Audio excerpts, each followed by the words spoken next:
오늘 이제 아무래도 정상회담이 이루어질 것으로 좀 보이는데 지금 핵심 리병철 등 핵심 간부들도 네. 동행을 한 걸로 알려졌죠. 그러니까 과연 이번 북러 정상회담에서 실제로 무기 거래가 이루어질 것이냐 이 부분이 굉장히 주목이 되고 있는데 네. 어떻게 좀 예측하시는지요? 저는 실질적으로 무기 거래가 이루어질 거라고 봅니다. 네. 우리 한대는 그야말로 대단한 위험한 거래가 임박했다고 네. 보거든요. 네. 우리가 좀 주목을 해봐야 될 건 이런 것 네. 같아요. 4년 전에도 김정은이가 찾아갔었어요. 2019년에. 근데 그때는 어떤 상황이었는가 하면 하노이에서 트럼프하고 노딜로 끝나다라니까 김정은이가 완전히 전 세계적으로 왕따 당해가지고 그렇죠. 풀이 죽어 있었어요. 네. 예, 예. 그래서 그때 갈 때는 외교 라인이 위주로 가가지고 푸친한테 그 어떤 생명줄이라도 잡으려는 이런 절박함이 김정은한테 보였는데 그때는 완전 을루 간 거죠. 을루 이렇게. 근데 이번에 보니까 뭐 폼 탁 잡고 아하. 아니 어제 하산역에 도착해서 말을 딱 하는데 뭐라 네. 그러냐 하면 이거 저로 그러니까 북한과 러시아 사이에 이렇게 만나는 거는 정상이 만나는 건 전략적 중요성의 표현이다. 그러니까 전략적이란 전략이라고 건 그러면 뭔가 핵과 관련된 그렇죠. 부분이죠? 전략적 중요성이라는 건 푸틴과 자기가 만나서 네. 세상을 한번 좀 바꿔보는 그렇죠. 이런 딜을 그렇죠. 하려 왔다 네. 이런 거예요. 그리고 이번에 자세도 보니까 지금 탁 폼 잡고 이런 것 같아요. 푸틴 보고 형님이 요구하는 거 내가 다 준비해 왔으니까 네. 한번 우리 크게 한번 좀 판 벌려 봅시다. 형님 우리가 남이가 뭐 이런 자세. 완전히 뭔가 조폭들 마약거래 같은 전하고는 느낌이 달라져. 드는데. 그리고 이번에 네. 이제 방금 그 데려간 인사들의 네. 면면을 이제 그 네. 설명하셨는데 예, 예. 이번에 보니까 두 줄로 딱 세워가지고 네. 하나는 무기를 직접 다루는 군부, 네. 뭐 국방상, 그다음에 이병철, 박정천 군대 군복을 네. 입은 라인과 또 이쪽 왼쪽에는 그 무기를 생산하는 방산업체 라인, 이 두 라인 꺼벙들 딱 줄 서가지고 탁 가는 거예요. 그래서 그 이번에 보면 확고히 이건 무기 딜이다. 저는 이렇게 보고 네. 더 재미난 게 뭐냐면 네, 네. 예. 아니 원래 우리가 언론에 난 거는 블라디보스토크에 있는 국동대학에서 할 거다. 그렇죠. 이렇게 돼서 많은 기자들이 어제 거기에 진을 치고 있었다는 거 동방프로그램에, 아닙니까? 네. 아니 근데 열차가 우러 올라가니까 지나갔어요. 이게 뭐냐라고 뭐 다들 뭐 촬영기 걷어 씻고 뭐 난리 났다는 네. 거예요 어제. 네. 근데 문제는 뭐냐면 그 열차가 지금 우주기지를 네, 향하고 우주기지. 있대요. 네, 네. 근데 그 우주기지 저 도시가 네. 어디에 있는 우주기지인가면 다 알고 있는 지금 최근에 우리 언론에 떠들고 있는 자유시 참변. 네, 자유시장병 그 어, 홍범도 스노보드. 장군과 네. 관련됐던. 거기입니다 지금. 아. 그거요? 거기에 우주기지가 지금 보스토친이 있어요. 갖고, 네. 예. 거기인데 지금 거기로 가는데 난 이 장소를 푸틴이 여기를 정한 것도 대단히 저는 의미 있다. 이게 예. 뭔가면 바이든한테서 펀치 하나 날리는 겁니다. 아하. 자 김정은이가 제일 지금 갖고 싶어하는 게 뭐예요? 군사 정찰 위성이잖아요. 지금 두 번 실패했죠. 두 번 실패했으니까 또 지금 하겠다는 건데 네. 체면 구길 대로 구긴 거예요 그렇죠. 지금. 그런데 김정은이가 제일 가지고 싶어하는 그것 바로 사막의 오아시스를 찾고 있는 김정은한테 야 오아시스에서 회담하자는 거잖아 지금.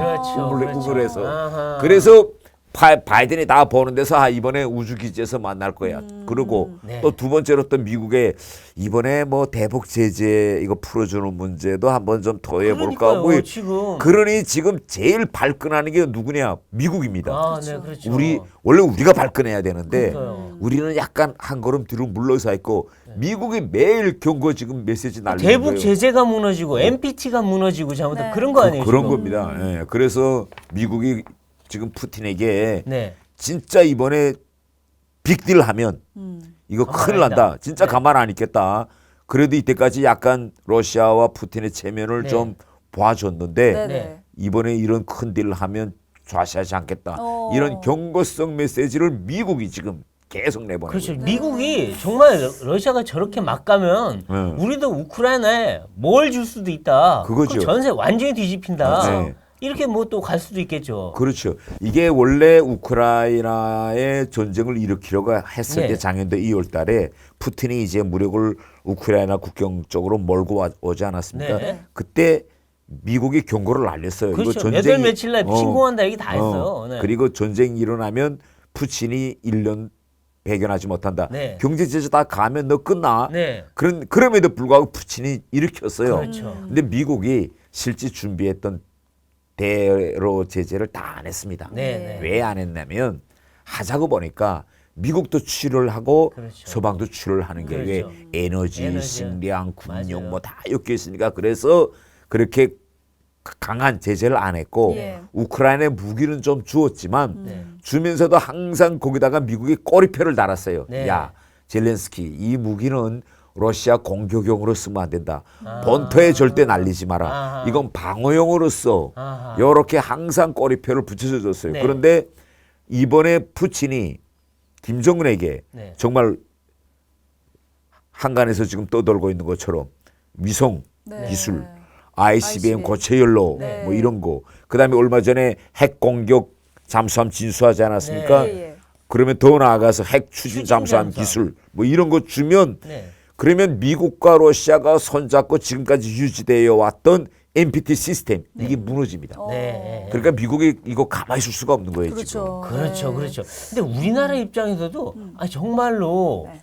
러시아가 북한한테 그런 핵심 기술을 준다면 우리 안보의 최대 위협이잖아요. 맞습니다. 그럼 우리도 당신이 그렇게 나오면 우리도 K2 전차, 그다음에 K9 자주포, 우리도 지원할 수 있다. 네. 그거 지원하면요 러시아 후방 박살나요. 그러게. 그러니까 지금 이때까지 우리 정부가 대단히 자제해. 우리 무기 지원 안 했어요 예, 지금까지. 우리 자제해 왔거든요. 왜 자제했는가면 지금 우크라이나 전쟁이 재래식 전쟁입니다. 그렇죠. 그리고 이거 재래식 전쟁은요 다량의 소모품이 필요해요. 그렇죠. 포탄, 네. 대전차 미사일, 이제 네. 방금 말씀하신 K9 이런 네. 거. 근데 이것을 완전히 정상적으로 다량 양산할 수 있는 나라는 세상에 우리와 북한밖에 없어요. 네. 다른 나라들은 이렇게 재래식 왠 전쟁이 방사로 없거든요. 없으니까 네. 이런 시스템이 없어요. 없어요. 독일도 이제 못한다는 거 못해요. 아닙니까? 우리나라만 그냥 바로 낚기에 그냥 바로 그렇죠. 한 달 안에 만들어줘요. 그런데 이때까지 우리가 자제해 왔는데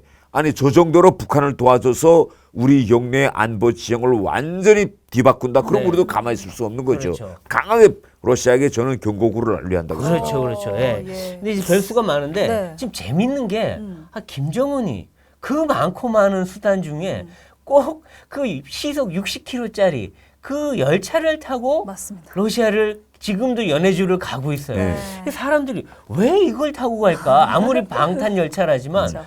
비행기도 있고 많은데 왜 비행기나 이런 걸 안 타고 왜 굳이 이 느린 열차를 타고 20시간 이상 갔을까? 예. 정말 보안 문제 때문인가요? 경호 문제? 우선 첫째로 보안 문제가 대단히 중요하고요. 네. 그 다음에 김정은 또 그 전에 김정일 때도 보면 중국이나 러시아에 가서 자기 방탄 열차를 자랑하기 좋아해요. 아, 그 김일성 때도 그렇고 김정일 때도 그렇고 거기에 가서 항상 중국 간부, 러시아 간부들 데리다가 그 안에다가 태워놓고 네. 한번 보여줍니다. 어. 전 세계적으로요. 내가 알고 있는 데는 네. 방탄 열차를 소유한 정상은 김정은이 유일해요. 윤석열 대통령도 아마 방탄 열차 없을 거예요. 그걸 할 이유가 없으니까요. 네? 그걸 할 이유가 없잖아요, 굳이. 바이든, 트럼프 대통령도 방탄 아니, 열차는 거기는 없을 거예요. 에어버스원을 타고 다니지 에어버스, 예. 방탄 열차는 안 타요. 그러니까 이 방탄 열차를 어느 정도로 이게 북한이 품을 들여 만들었는가 하면 일단 무거워. 아, 그죠. 엄청 무겁겠죠. 철갑 완전히 해서 밑바닥이 엄청난 철갑이면서. 예, 그래서 웬만한 포를 쏴도 그건 뚫을 수 있고 유리도 다 반가 네. 대단히 무겁기 때문에 왜 60km인가 하면 무겁기 때문에 그걸 빠른 속도로 달리다가 탈선하면 큰일이에요. 북한 같은 경우는 더군다나 철도 노반이 되게 너무 노후돼 있잖아요. 노후돼 있기 때문에 속도를 낼 수가 없어요. 아, 내면 이게 또 뭐 철로가 네. 무너질 수 있는 거죠. 그래서 천천히 달리고 아하. 그 다음에 러시아나 중국 같은 데 갈 때 왜 방탄 열차를 가면 거기가 열차니까 네. 뭘 많이 가져갈 수 있어요. 네. 그러니까 자기 승용차도 있고 사람도 많이 태우고 그 다음에 러시아 이번에 갔다 라면 푸틴하고 어쨌든 밥 한 끼 먹을 거잖아요. 네. 네. 그러면 북한에서 좋다는 특산 술 다 가져갑니다. 어. 비행기도 다 가져. 그래가지고 일체 북한 걸로 완전히 세팅 딱 해놓고는 예? 지어 수소까지 몽땅 다. 어. 그리고 푸틴한테 형님 이거 북한에서 나온 유명한 송이버섯이라는 건데 아. 러시아 연해주 송이버섯과 같나 뭐 한번 맛보세요. 뭐 이러면서 알 수 있는 거죠. 예. 아, 근데- 그래서 열차를 움직일 때는 엄청난 물량이 넘어갑니다. 아, 그러니까. 근데 예전에 왜 용천역 폭발 사고 이런 게 네. 있었는데 북한 내부에서도 혹시 열차를 알고 누군가 또 뭔가 테러를 꾸밀 수도 있고 야, 김정은에 그때 대한 그때 이제 방탕 열차지만 네. 만약 그때 5분 차이로 폭발이 네, 일어났어요. 그렇죠. 김정일 열차가 지나가고 5분 있다가 질소 차량이 폭발해서 아하. 그때 나도 현장에 가봤는데 그때 뭐 우리 한국에서까지 지원, 외국에서 다 지원하는데 네. 그 폭발량이 어느 정도인가면 거기서부터 거의 1000km 이상 되는 집 100%다 날아갔습니다. 그러니까 이 정도 무거운 방탄 열차라도 그 옆에서 질소 차량이 터졌다면 터졌으면 날라갔겠죠. 완전히 이게 뒤집어지고 일 났을 거예요. 네네네. 예.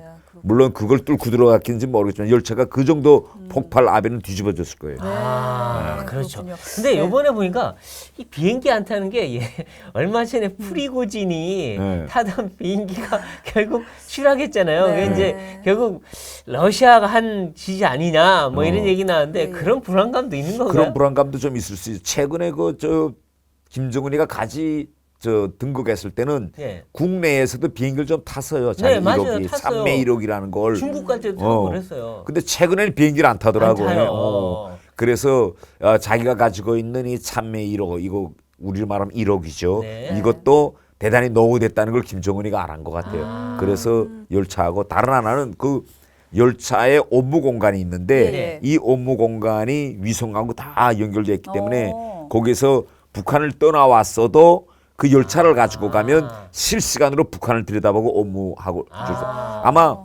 오늘 아침에도 조선일보 그다음에 이거 정치펀치 올리면 이것까지 다 볼 수 있어요. 그랬군요. 그렇죠. 네. 네. 이 북러 밀착 관계 속에 지금 변수도 하나가 중국입니다. 그러니까 북중러 연합훈련 현실 가능성도 있다 이런 이야기도 나오는데 의원님께서는 중국이 어떤 선택을 좀 할 거라고 보시는지요? 지금 중국이요.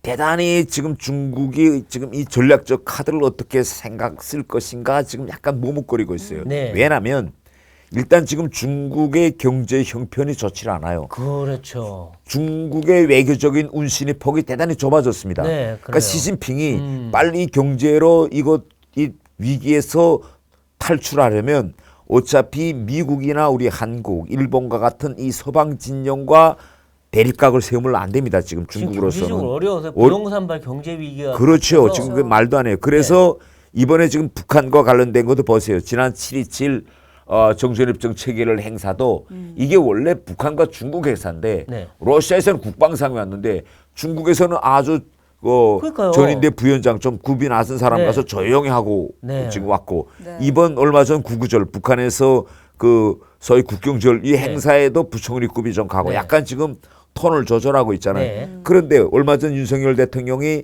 중국 총리를 G20에 가서 만났잖아요. 만났죠. 만나서 우리 정부도 약간 러시아와는 조금 다르게 중국의 역할을 좀 해라고 역할 주물론을 중국하고는 지금 뭔가 물밑 대화를 하고 있어요. 네. 그래서 끝난 다음에 조태용 실장이 말한 게 그거 아닙니까?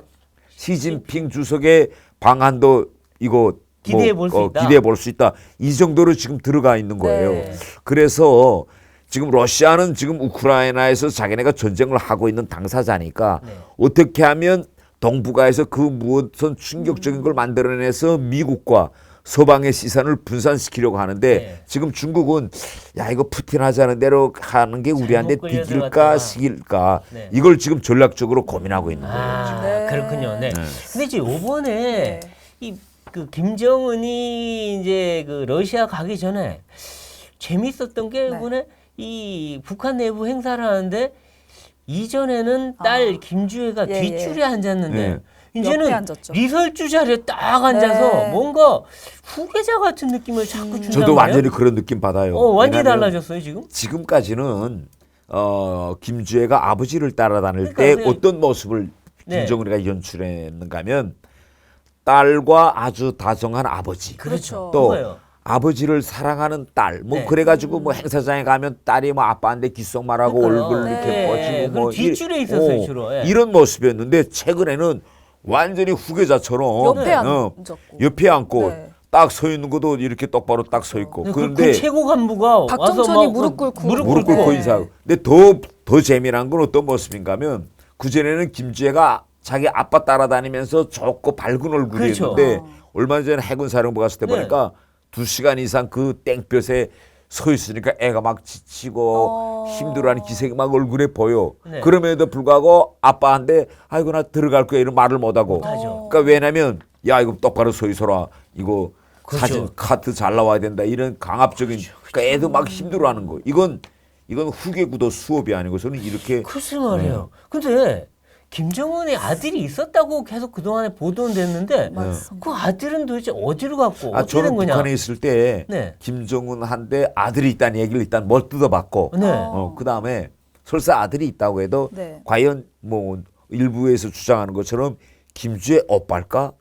아니면 김주의 동생이 아닐까? 뭐 이런 생각도 들고 어쨌든 김정은 후계구도를 지금 만들고 싶어 하는데 김정은과 이설주가 네. 거기에 내세울 만한 마땅한 아들이 말하자면 누가 척보고더라도 김정은 다음은 제로구나 네. 라고 딱 각인시킬 수 있는 그런 이미지가 나오는 아들이 지금 없는 겁니다. 그러니까 저희가 이제 그동안에 우리 정보기관에서 계속 아들이 있다고 이미 뭐 한 10년 전부터 얘기는 그렇죠. 해왔는데 정확한 나이도 알 수 없고 근데 첫 번째 가능성은 아들이 있었는데 뭔가 좀 잘못됐을 가능성. 두 번째는 아들이 있지만 적통이 아닐 가능성. 세 번째는 아들인데 어릴 가능성. 여러 가지 가능성이 있죠. 어떻게 보이십니까? 저는 아들이 있는데 어릴 가능성이 많은 것 같아요. 아주 어리다. 아하. 그렇지 않은데 김주혜가 있고 아들이 있는데 예.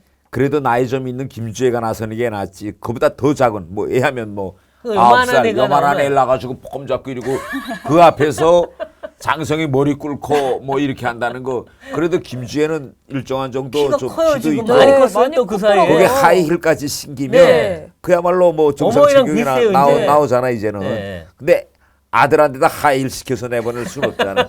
그러니까 그렇죠. 여러 가지 상황을 고려해서 고려했을 때. 지금 네. 일단 김주혜를 내세우고 있다 이렇게 판단됩니다. 알겠습니다. 아, 그렇군요. 네. 그리고 이제 어제였죠. 이종석 국방부 장관이 사의를 표명했습니다.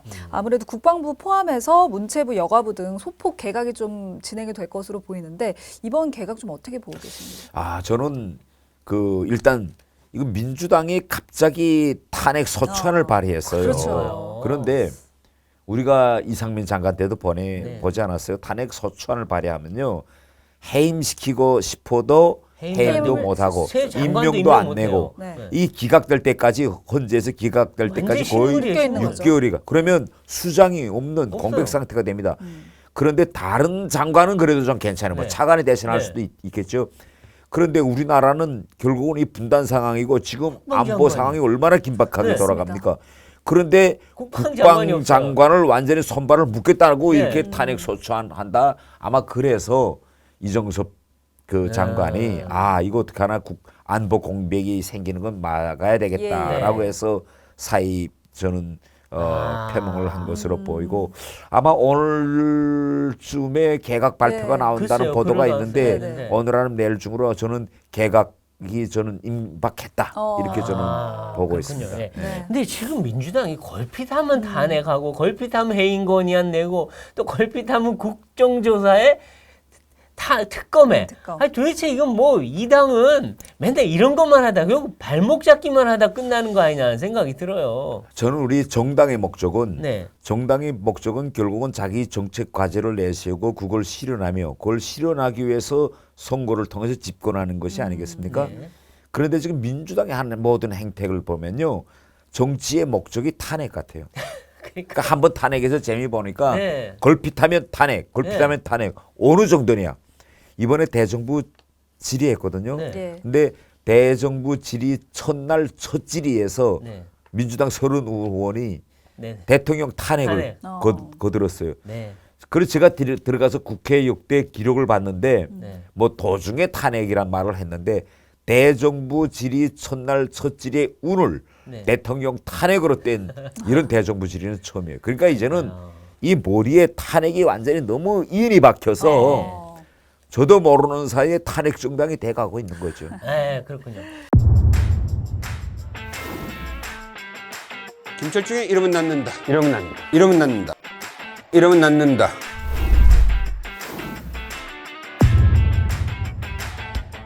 24시간 연속 혈당 측정이 가능해지면서 어마어마한 새로운 세상이 열리기 시작한 거잖아요. 저희가 서울 알고리즘이라고 서울이라는 이름을 붙여가지고서 이제 별명을 만드는 건데요. 당뇨병의 치료 엄청나게 효과 좋은 약들이 막 나왔잖아요. 그래서 체중과 혈당을 다 잡을 수 있는 거죠. 단독 투여만으로도 이거 엄청난 약이네 그러면. 그렇죠. 소변으로는 당이 프로는 얼마나 빠져나갈 것 같으세요? 하루에? 이거는 신장한테 보여야 될 것 같은데. 안 빠집니다. 당뇨라면 혈당 관리를 위해서 본인이 하는 건 뭔가요? 하도 질문을 많이 받았어요. 그렇지. 어떻게 먹어야 되느냐. 그래서 나름대로 이제 3가지 정도 원칙을 가지고 있습니다. 첫 번째는 이 시대의 명의를 만나는 시간, 명의의 전당 김철중입니다.